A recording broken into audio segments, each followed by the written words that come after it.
ललिता जी, राधे राधे महाराज जी। महाराज जी, आपके द्वारा सत्संग में सुना है कि सतोगुण की वृद्धि करनी चाहिए, इसी से व्यर्थ के विचार शांत होते हैं। पर जब नौकरी आदि करने वाले व्यक्तियों से संभाषण होता है, संपर्क रखना पड़ता है, जहां कभी कभी बहुत रजोगुणी तमोगुणी प्रवेश होते हैं, ऐसे में कैसे अपने सतोगुणों की वृद्धि को उनमें भगवत भाव कर लो।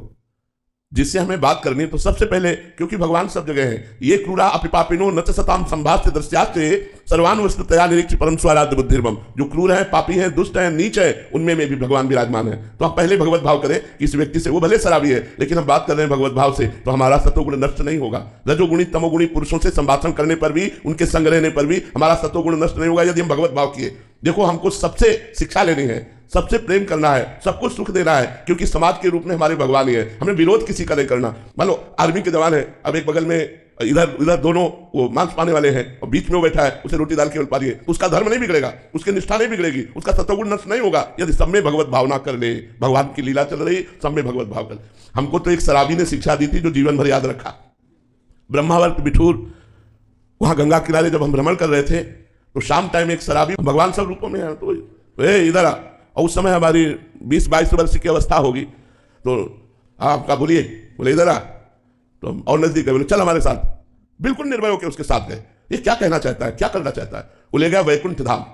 भगवान का एक धाम बना हुआ है ब्रह्मावर्त बिठूर में, वैकुंठ धाम, और भगवान गरुड़ पर सवार है, ऐसी छवि थी। तो बोले देखो, तो हम उस समय सीरियस हुए कि ये शराब के नशे में मुझे भगवान के सामने लाया। तो हमने कहा हाँ। बोले ये देखो नीचे, तो नीचे भी संगमरमर लगा था और छवि भी संगमरमर की। उसने कहा ये किसके? तो हम कहा भगवान की। बोले नहीं, ये किससे बनी हुई है? तो हम कहा संगमरमर से। बोले ये क्या है? हम कहा संगमरमर। बोले जानता है, एक एक अंग काटा गया लेकिन टूटा नहीं। तो ये भगवान बन के पूज रहा है और ये टूट गया तो देखो पैरों के नीचे पड़ा है। अगर बाबा जी बना तो टूटना नहीं जीवन में। हमने वैसे ही प्रणाम किया जैसे किसी संत को प्रणाम किया जाता है, और कहा जीवन भर ये बात आपकी याद रखूंगा, जीवन भर। हमने कई बार सत्संग में चर्चा भी की है। उसने शराब पिए हुए हमको वो ज्ञान दिया कि जहां हमें कमजोरी होती थी, जहां मैं टूटने वाला होता था, सर्दी गर्मी बरसात भूख प्यास गाली गलौज सब सहा जीवन में, बस ये टूटना नहीं, टूटना नहीं। जो टूटा नहीं वही सिरमौर हो गया, जो टूट गया वो बिखर गया। टूटना नहीं, चलते रहो चलते रहो चलते रहो, लड़खड़ा के भी गिर के भी चलते रहो, रुकना नहीं। ये परमार्थ का मार्ग है। तो हमें लगता है यदि हम अपने भाव में रहे तो किसी से भी हमारे भाव में विक्षेप नहीं पड़ सकता, चाहे हम नौकरी करें, चाहे जैसे समाज के बीच में रहे। जब लंका में रहकर विभीषण की भक्ति कर सकते हैं तो हम भारत में रहकर क्यों नहीं कर सकते? हम ऑफिस में रहकर क्यों नहीं कर सकते? लंका निश्चर निकल निवासा, हनुमान जी को आश्चर्य हुआ, यहां कहां सज्जन कर वासा, यहां संत कहां हो सकता है लंका में? लेकिन परम संत विभीषण जी लंका में भगवान की भक्ति करें। तो हम अपने सतोगुण को सुरक्षित रखने के लिए किसी से संभाषण करने के पहले उसमें भगवत भाव करें। गोपाल प्रसाद गुप्ता जी। श्री राधा वल्लभ श्री हरिवंश महाराज जी। महाराज जी, मैं केंद्रीय विद्यालय का एक शिक्षक हूं। महाराज जी, आप कहना चाह रहे हैं कि महाराज जी काफी बार अभिभावक तुरंत शिक्षक के विरुद्ध शिकायत या कार्रवाई करते हैं। अभिभावक, ये कलयुग का प्रभाव है, ये कलयुग का प्रभाव है, ऐसा नहीं करना चाहिए।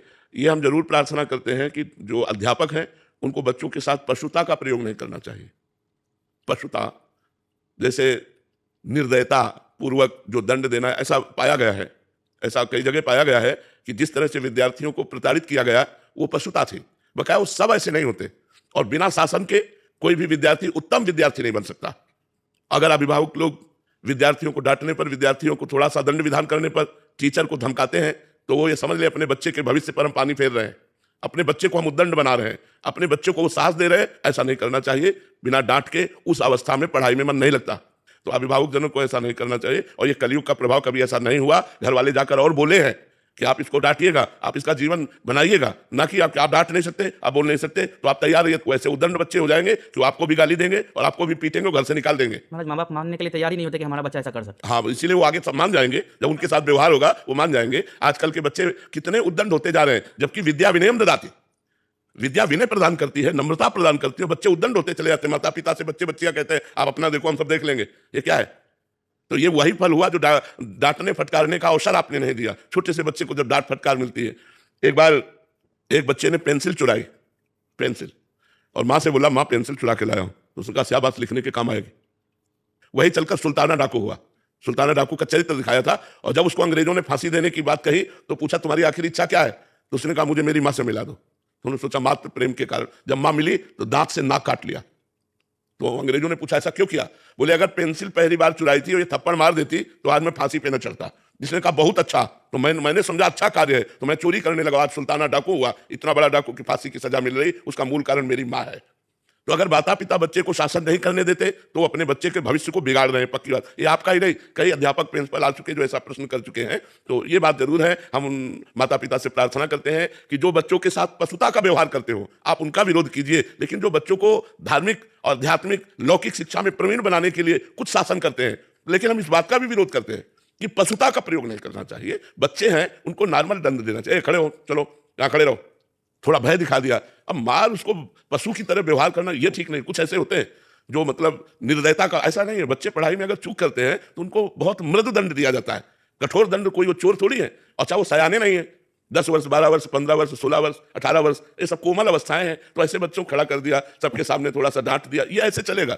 अब अगर इसका भी विरोध होगा तो फिर वो उद्दंड तो हो ही जाएंगे, बहुत उद्दंड हो जाते हैं, बहुत बच्चे उद्दंड हो जाते हैं। और आज का जो बच्चा उद्दंड है उसका कारण यही, न माता पिता का शासन, न शास्त्र का शासन, न संतों का शासन, न टीचर का शासन। तो फिर क्या, मनमानी आचरणों में उतर जाते हैं, ड्रग्स लेने लगते हैं, हुक्का पीने लगते हैं, गंदे आचरण करने लगते हैं। अंजलि वर्मा जी। राधे महाराज जी। गुरुदेव भगवान कृपा करके महाराज जी बताइए कि किसी साध्वी और ब्रह्मचारिणी का जीवन किस प्रकार होना चाहिए, उनकी क्या दिनचर्या होनी चाहिए, उन्हें किन किन बातों का ख्याल रखना चाहिए जिससे वो गलती करने से बच सके। सबसे पहली बात है कि उसको भगवान का निरंतर स्मरण करना चाहिए।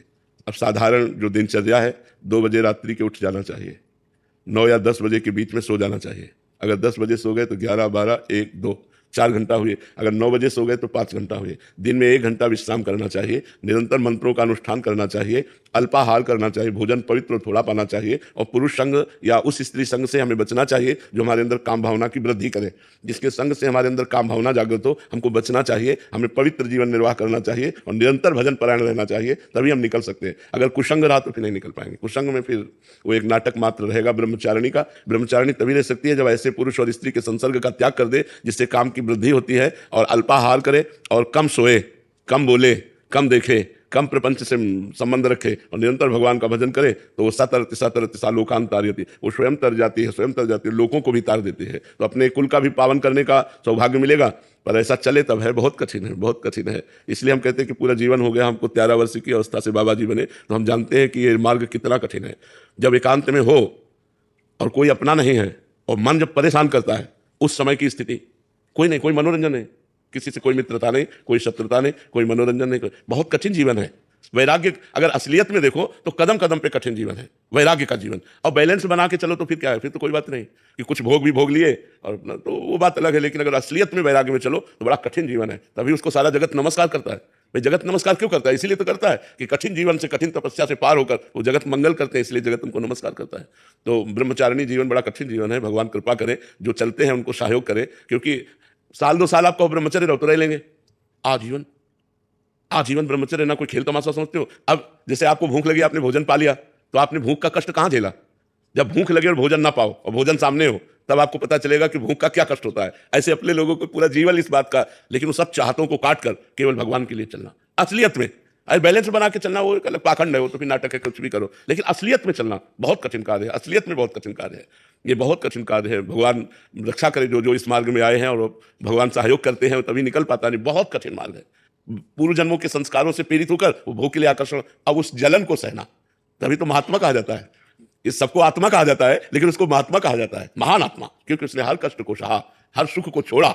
अब माता जी गरम गरम रोटी बना के दे रही वो जीवन, या पत्नी गरम गरम रोटी बना के दे रही वो जीवन, और यहाँ दरवाजे में मांगने गए गाली मिली, भगा दिया, वो जीवन, बड़ा अंतर है ना। तो बहुत ये वैराग्य का जीवन बड़ा कठिन जीवन है, यदि ईमानदारी से चले तो। कोई प्रश्न कर सकता है कि इतना कष्ट क्यों झेल रहे हो आप? समस्त जगत का कल्याण करने के लिए, स्वयं का कल्याण और समस्त जगत का कल्याण। मम भक्ति युक्तो भुवनम पुनातु, मेरी भक्ति से युक्त होकर जगत को पावन कर देता है। देखो हम राष्ट्र के सैनिक कष्ट झेल करके ही तो हमारी रक्षा कर रहे हैं, बॉर्डर में खड़े कष्ट झेल कर ही तो रक्षा कर रहे हैं। वो गोली खा सकते हैं किसी मिनट भी, हर समय उनको भय कहीं से, लेकिन वो खड़े हैं ना। तो जो जितना त्याग करता है, जितना कष्ट सहता है, वो उतने जगत कल्याण करता है। जो भजन साधक या जो संत जन करते हैं, उसका फल संसार को भी, हाँ, वो संसार को ही मिलता है।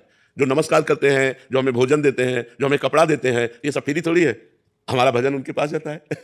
महाराज जी, आज तक जगत का कल्याण क्यों नहीं? जिसने अपना कल्याण करना चाहा उसका कल्याण हो गया, जो अपना कल्याण नहीं करना चाहता उसका कल्याण नहीं हुआ। आज भी देखो, जो कल्याण करना चाहते कल्याण में है, जो अपना कल्याण नहीं करना चाहते वो नहीं होगा। जगत का मतलब पृथ्वी का कल्याण थोड़ी होना है, तुम्हारे माइंड का कल्याण होना है।